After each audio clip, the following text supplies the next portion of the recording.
ಇನ್ನು ಮುಂದೆ ನಿಮ್ಮ ನೆಚ್ಚಿನ ಧಾರಾವಾಹಿಗಳ ಫುಲ್ ಎಪಿಸೋಡ್ಗಳು ಸನ್ ನೆಕ್ಸ್ಟ್ ಆಪ್ನಲ್ಲಿ ಮಾತ್ರ. ಈಗ ನನ್ನ ಹೆಗಲಿಗಿಂತ ಹೃದಯದ ಭಾರನೇ ಜಾಸ್ತಿ ಆಗಿದೆ. ಈ ಕ್ಷಣ ದೇವ್ರು ಬಂದು ನಿನಗೇನು ವರ ಬೇಕು ಅಂತ ಕೇಳಿದ್ರೆ ನಾನೇನು ಕೇಳ್ತೀನಿ ಗೊತ್ತಾ? ನನ್ನ ತಂಗಿ ನಗೋದನ್ನು ವಾಪಸ್ ಕೊಟ್ಬಿಡು. ಅದನ್ನು ಮತ್ತೆ ಯಾವತ್ತೂ ಕಳ್ಕೊಳ್ದೇ ಇರೋ ಹಾಗೆ ಅವಳನ್ನ ಕಾಪಾಡು ಅಂತ.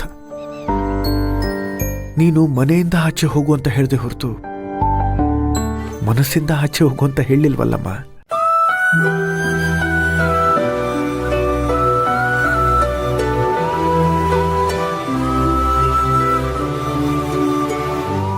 ಕಣ್ಣ ಮುಚ್ಚಾಲೆ ಆಡ್ತಿರುವಾಗ ನೀನು 2 ನಿಮಿಷ ಕಾಣಿಸ್ಲಿಲ್ಲ ಅಂತಂದ್ರು ನನ್ನ ಜೀವ ತುಡಿತಾ ಇರೋದು. ಈಗ ನನ್ನ ಕಣ್ಣಿಂದ ನೀನೆಷ್ಟು ದೂರ ಹೋಗಿದೀಯಾ,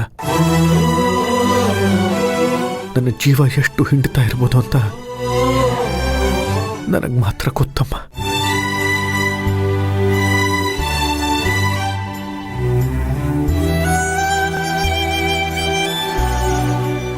ಸರಿ ಬಾಮ್ಮ, ಇದನ್ನೆಲ್ಲ ಮಾತಾಡೋ ಹೊತ್ತು ಇದಲ್ಲ. ನೀನು ಕಣ್ಣೀರು ಉರ್ಸ್ಕೋ, ಇಲ್ಲಂತಂದ್ರೆ ಅಜ್ಜಿ ತಾತ ನೋಡಿದ್ರೆ ತುಂಬ ನೊಂದ್ಕೋತಾರೆ. ಬಾಮ್ಮ, ಇಲ್ಲ ಹೋಗೋಣ.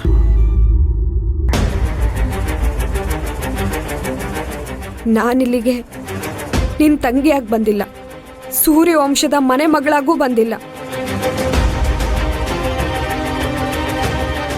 ನಾನೀಗ ಇನ್ನೊಬ್ರು ಮನೇಲಿ ಜೀವನ ಮಾಡ್ತಿದ್ದೀನಿ, ಅವ್ರ ಋಣದಲ್ಲಿ ಬದುಕ್ತಾ ಇದ್ದೀನಿ.